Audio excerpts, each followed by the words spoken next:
5, 4, 3, 2, 1.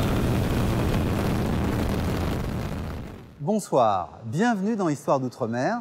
Nous sommes ici au Mureau, dans les Yvelines, là où est assemblée la fusée Ariane. Et ça tombe bien, au moment où nous célébrons l'anniversaire du premier lancement d'Ariane, le 24 décembre 1979, et aussi les 50 ans des premiers pas de l'homme sur la Lune.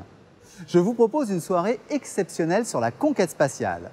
D'abord, nous allons revenir sur la success story, la saga Ariane, à travers le documentaire de Pierre Lannes, Le choix de Kourou. Puis après le film, un débat à Paris. Avec mes invités, nous allons mettre en perspective cette conquête spatiale qui redevient un enjeu majeur, économique, géostratégique, avec la question cruciale de la place de la France et de l'Europe dans cette nouvelle guerre des étoiles qui se profile. Et au cœur de ce dispositif, bien sûr, la Guyane, d'où tout est parti. Vous entendrez un témoignage exclusif, celui de Thomas Pesquet, notre spationaute. Et pour commencer, on va retrouver un des spécialistes d'Ariane, qui a travaillé au service des lancements, qui est totalement investi dans la définition du nouveau lanceur Ariane 6, c'est Gilles Debat.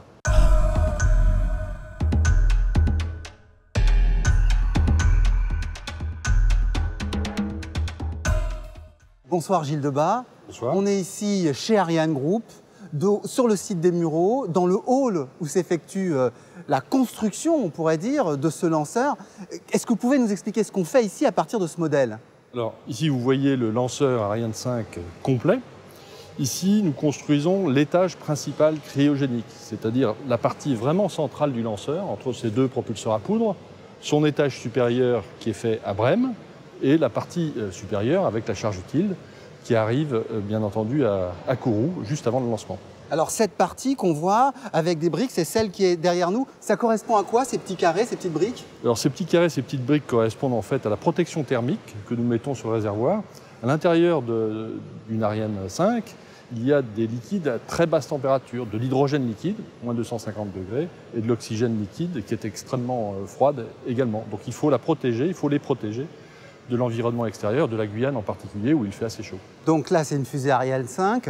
On met en place tous les éléments ici. C'est pour ça que ce hall a pratiquement la taille. On dit qu'on peut rentrer l'Arc de Triomphe dans ce hall? Les dimensions sont comparables. Les dimensions sont comparables du fait que nous travaillons sur Ariane 5 avec une intégration dite à la verticale. L'étage que vous voyez, ou les étages que vous voyez derrière nous, ont toute leur hauteur à la verticale. Un étage principal, comme celui-ci, fait environ une trentaine de mètres de haut.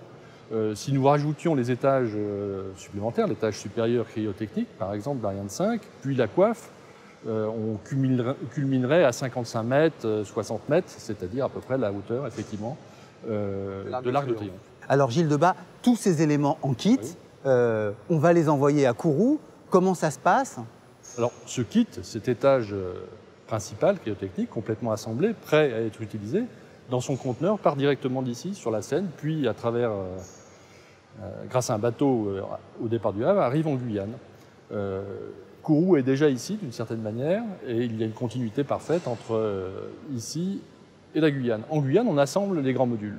On assemble l'étage principal cryotechnique, les deux gros étages à poudre qui sont de chaque côté, l'étage supérieur, la coiffe avec les charges utiles, et on est prêt au lancement. Les charges utiles, évidemment. Ce sont celles des clients, nos clients satellites, que nous emmenons par paire ou de façon différente en fonction de leurs besoins. Et donc tout ça part de Kourou, et Kourou justement, on vous propose de voir pourquoi on a choisi ce site pour le lancement des fusées françaises et sa contribution à la conquête spatiale. C'est un film de Pierre Lannes.